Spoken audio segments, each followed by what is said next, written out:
Welcome back नाजरीन, हम गुफ्तगू कर रहे हैं शज़रा मनसब अली साहिबा से और फ़ाहद मलिक साहब से, और हम बात कर रहे हैं उस हीट वेव की जो इस वक्त हम देख सकते हैं पाकिस्तान के मुख्तलिफ़ हिस्सों में, जिसका असर नज़र आ रहा है, सब महसूस कर रहे हैं। शज़रा साहिबा, यही बात जो भी फ़ाहद साहब भी कर रहे थे कि ये वैसे तो सूबाई हुकूमतें शायद यहाँ उनकी रिस्पॉन्सिबिलिटी ज़्यादा बनती है, पर अब क्योंकि वफाकी हुकूमत में आप हैं और आप कोऑर्डिनेट कर सकते हैं कि ये जो जब हीट वेव आता है तो जो थोड़े बहुत भी इक़दामात लिए जा सकते हैं, डेवलपमेंट मॉडल चेंज करने की बात तो भी फ़ाहद साहब ने बहुत तफसील से कर दी, पर देखें कि ये जो एक एडवाइज़री आ जाती है मुख्तलिफ़ सूबाई हुकूमतों से कि जी आप बाहर ना निकलें। अब शज़रा साहिबा के जो एक मज़दूर है वो कैसे घर से बाहर नहीं निकलेगा, और अगर नहीं निकलेगा तो वो जिस घर में रहता है या जिस एक कमरे में 5 या 10 लोग रहते होंगे, अगर मैं एक एग्ज़ाम्पल दूँ, वो उस घर में रहेंगे भी तो वहाँ कोई वो बेहतर उनकी ज़िंदगी नहीं होगी। तो जो मेरा पूछने का मकसद ये था कि जो एडवाइजरीज़ हैं, कई दफ़े लगता है कि ये ऐसे लोगों ने बनाई हैं जिनको अंदाज़ा ही नहीं है कि मुल्क के जो गरीब लोग हैं वो किस तरह ज़िंदगी गुजार रहे हैं। जी देखिए, एडवाइजरीज तो इसलिए होती हैं कि पब्लिक अवेयरनेस आ जाए, लेकिन आपकी बात बिल्कुल ठीक है कि इसके लिए हमें कुछ लॉन्ग टर्म स्टेप्स लेने पड़ेंगे। इसके लिए हमें, और सिर्फ गवर्नमेंट्स को नहीं, इसमें तमाम जो अवाम उनको भी, हर एक को अपनी रिस्पॉन्सिबिलिटी को भी देखना पड़ेगा, और उसके लिए जाहिर है कि अवेयरनेस कैंपेन्स हम करने की कोशिश करते हैं, क्योंकि अवाम को या आम लोगों को इन चीज़ों का इस तरह से पता नहीं होता, इस तरह अंदाज़ा नहीं होता कि उनकी एक एक स्टेप से, या जिस तरीके से, जैसे कि अभी बात की गई कॉन्क्रीट जंगल्स की, तो वो जो हम बनाई जा रहे हैं, जिस तरीके से दरख्त गिराई जा रहे हैं, हाउसिंग सोसाइटीज बन रहे हैं, ये गवर्नमेंट्स तो नहीं बना रही ना, ये प्राइवेट लोग बना रहे हैं, तो उनको भी इस चीज़ की अवेयरनेस भी होनी चाहिए और रिस्पॉन्सिबिलिटी भी, जिसके लिए कि ग्रीन बिल्डिंग कोड्स भी हमने शज़रा साहिबा, माफ़ करिएगा आपकी बात यहाँ काट रही हूँ, सिर्फ ये कहने के लिए कि हाउसिंग सोसाइटीज़ प्राइवेट सेक्टर ज़रूर बना रहे हैं, बट हर हुकूमत की पॉलिसी उसको इनकरेज करती है। यहाँ जिम्मेदारी हुकूमत की है। आज भी बजट का अगर मैं एग्जांपल आपको दे दूँ तो हर जगह जहाँ टैक्स लगाए, the only tax concession that's been given is to the real estate sector. देखिए, रियल एस्टेट सेक्टर एक चीज़ है, उसके अंदर जो बिल्कुल एक ख़त्म हो गया था, उसको इनकरेज करना ताकि उसमें कारोबार में इजाफा हो, दैट्स अ सेपरेट थिंग, लेकिन उसको इस्तेमाल किस तरह से किया जाता है, that's a completely separate thing. तो जिस तरह से अभी बात की गई हीट आइलैंड्स की, जो कि पैदा हो जाते हैं बिकॉज दरख्त काट दिए जाते हैं, और वहाँ पे दरख्तों की जगह, या इवन जो होते हैं जगह जिनको के काश्त करना चाहिए, उन जमीनों को भी हाउसिंग सोसाइटीज के लिए इस्तेमाल किया जा रहा है। तो ये सारी चीजें, पब्लिक अवेयरनेस की भी बात है। पब्लिक ट्रांसपोर्ट में भी आप देखें कि एटलीस्ट हमारी गवर्नमेंट ने ये मेट्रोज और ये वो सारी स्टार्ट की ताकि पब्लिक ट्रांसपोर्ट हो, जितनी भी ट्रांसपोर्ट कम हो उतनी ज्यादा बेहतरी आएगी जितनी पब्लिक ट्रांसपोर्ट यूज करेंगे। But at the same time जब आप कहते हैं कि हम जो सड़कें बनाई जाती हैं, ये वो, अगर वो सड़कें या वो अंडर पासेस या वो ओवर पासेस नहीं बनते, तो आपको याद होगा चंद साल पहले ट्रैफिक इतनी ज्यादा हो गई थी, क्योंकि हर घर में ये अब डिसाइड कर लिया गया कि every person should have their own car. जिसके पास भी थोड़ी सी भी यानी कि सहूलत होती है, वहां पे गाड़ियां इतनी ज्यादा, हमारे अंदर उस तरह से पब्लिक स्पिरिट भी नहीं है कि हम कार पूलिंग करें, हम कम गाड़ियां इस्तेमाल करें। तो जब वो गाड़ियां सड़कों पे आ जाती हैं तो फिर उनको उनके लिए कैपेसिटी भी होनी चाहिए सड़कों पे, अदरवाइज वो भी बहुत मुश्किल हो जाता है। सो ये सारी ऐसी बातें हैं जिनके ऊपर हम काम कर रहे हैं, अवेयरनेस पैदा करने की हम भी कोशिश कर रहे हैं कि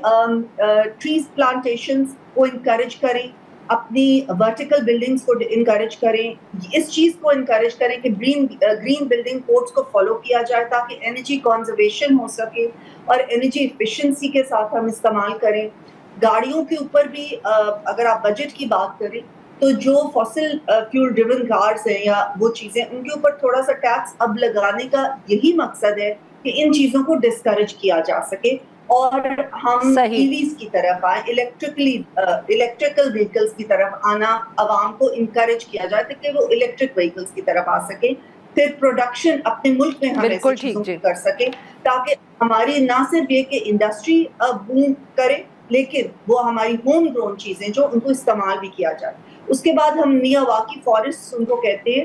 جو وہ فارسٹ ہیں جہاں پہ کہ اپنی جو ہمارے لوکل ٹریز ہیں ان کو ہم انکریج کرتے ہیں کہ لوکل ٹریز, اس کی بجائے کہ باہر سے پودے ان کو کریں, اپنے لوکل ٹریز کو لگائیں. وہ ایک تو پھلتے پھولتے زیادہ ہے اور ایک ان کا اثر جو ہے وہ بہتر ہوگا. تو یہ چند چیزیں جو کہ صرف گورنمنٹس نہیں بلکہ عوام کو بھی اس میں حصہ ڈالنا چاہیے. بالکل ٹھیک. فہد صاحب سر یہی اگر میں ایشو آپ کے پاس لاؤں کہ آئی وانٹ ٹو انڈرسٹینڈ کہ یہ جو ایڈوائزریز آتی ہیں حکومتوں کی طرف سے یہ کیسے ذرا زیادہ مؤثر اور جس کو میں کہوں گی a little more empathetic and aware of what the people's challenges are. میں بار بار وہی سوال پوچھ رہی ہوں کہ ایک جو دہاڑی دار مزدور ہے اس کو حکومت کی ایک ایڈوائزری جو کہتی ہے کہ آج آپ گھر سے نہ نکلیں گرمی بہت زیادہ ہے, اس کو کیا کوئی بہتر طریقہ ہے کوئی انسٹرکشنز دینے کا یا کوئی ایڈوائز دینے کا جس پہ وہ عمل بھی کر سکتا ہے؟ دکھ کی بات یہ ہے کہ شاید شارٹ ٹرم میں اس کے علاوہ ہمارے پاس سلوشن ہو کوئی نہ. بات یہ ہے کہ ہم ہمیشہ ریئیکٹ کرتے ہیں, ہم پلاننگ نہیں کرتے. ہم جب کوئی چیز سر پہ پڑ جاتی ہے ہمیں احساس ہوتا ہے اوہو مسئلہ ہو گیا اب اس کا کیا حل ہے, تو شارٹ ٹرم میں تو یہی حل نکلے گا کہ ہم سب کو کہیں کہ گھر بیٹھ جائیں, کیونکہ باہر نکلنے کا مطلب ہے جس طرح 2015 میں کراچی کے اندر 2000 اموات ہوئی تھیں ایک ہفتے میں, 2022 میں کراچی کے اندر 500 اموات ہوئی تھیں, 2024 میں پنجاب کے اندر ایسٹیمیٹڈ 500 ڈیتھس ہوئی تھیں جو solely attributable to heat waves تھیں. یہی ہے شارٹ ٹرم میں تو یہی آپشن ہے. لانگ ٹرم یا میڈیم ٹرم سلوشنز ہمارے پاس انفارچونیٹلی اس وقت صرف اویلیبل ہیں, اور اس میں میاواکی فارسٹ ایکچولی ایک بالکل مناسب طریقہ ہے لوگوں کو ریلیف پوائنٹس پرووائڈ کرنے کے لیے. جب میں نے پہلے بات کی تھی ریلیف پوائنٹس, ایک چیز میں ضرور یہاں پہ کہنا چاہوں گا, ہم اکثر یہ ساری گفتگو نا اس بات میں گول کر جاتے ہیں کہ جی ہمارے پاس پیسوں کی کمی ہے. دیکھیں اگر یہ ہیٹ ویوز ایسی ہی چلتی رہیں تو ہماری وائلڈ فائر زیادہ ہوں گی. اسلام آباد میں مرغلہ ہلز میں کل ہم نے لگنے والی آگ دیکھ لی, پچھلے سال کے پی کے پہاڑوں میں لگی تھی, گلیات کے پہاڑوں میں لگی تھی. اب اس آگ کو بجھانے پہ بھی تو خرچہ ہوگا. جو ایکسٹریم اب بارشیں آئیں گی, کیونکہ ہم نے ہر دفعہ دیکھا ہے جب بھی اس لیول کی ایکسٹریم ہیٹ ویو آئی ہے تو مانسون میں بارشیں کم دورانیے کے لیے ہوئی ہیں لیکن ہوئی سیویئر ہے. ان کے فلڈز چاہے وہ اربن فلڈ ہو, چاہے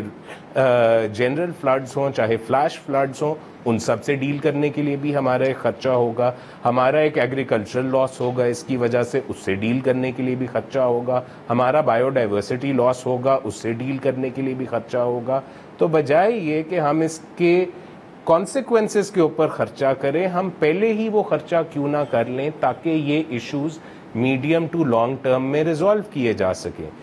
شارٹ ٹرم سلوشن ہمارے پاس ایڈوائزریز کے ساتھ ساتھ ایک, جیسا میم نے بالکل ٹھیک کہا کہ ایک اویئرنیس پھیلانے کی بہت ضرورت ہے. لیکن وہ اویئرنیس کس نے پھیلانی ہے عوام کے اندر؟ حکومت نے. یہ کسی پرائیویٹ ادارے کا کام نہیں ہوگا, یہ حکومت کا کام ہوگا کہ لوگوں کے ساتھ کمیونٹی لیول پہ جا کے گفتگو کریں. اخبار میں 4 اشتہار چھاپ دینا سلوشن نہیں ہے, 2 بینر لگا دینا سلوشن نہیں ہے. کمیونٹیز کو انگیج کر کے ایجوکیٹ کرنا ایک سلوشن ہے جو ابھی بھی کیا جا سکتا ہے. ساتھ ہی ساتھ ابھی یہ بھی کیا جا سکتا ہے کہ پانی کے پوائنٹس ویریس انسٹنسز پہ حکومت پرووائڈ کرے. یہ بھی پرائیویٹ سیکٹر کا کام نہیں ہے, جبکہ ہم اکثر دیکھتے ہیں کہ کچھ چاہے وہ نجی کمپنیاں ہوں, چاہے انڈیویجول لیول پہ لوگوں کا ہو, شربت پانی کا بندوبست انہوں نے عوام کے لیے کیا ہوتا ہے. یہ کام حکومتی سطح پہ ہر جگہ ہمارے شہروں میں ہونے کی ضرورت ہے. ایک نیٹ ایسٹیمیٹ لیا جاتا ہے کہ ہر 2 کلومیٹر کے ریڈیس کے اندر ایک پبلک واٹر سپاٹ ضرور ہونا چاہیے اور ایک گرین ریلیف سپیس ضرور ہونی چاہیے. یہ چیزیں آج سے بھی کی جا سکتی ہیں, ان کے لیے ہمیں کافی سالوں کا انتظار کرنے کی ضرورت نہیں ہے. ایک اور چیز, بہت بہت شکریہ ہمارے 2 مہمانوں کا, انہوں نے ہمارے لیے وقت نکالا. یہاں پہ لیتے ہیں ایک چھوٹی سی بریک, اور جب ہم بریک سے واپس آئیں گے تو ہم بات کریں گے جو نیا ٹیکس لگا ہے آن لائن سیلز اور جو آن لائن مارکیٹس ہیں ان پر.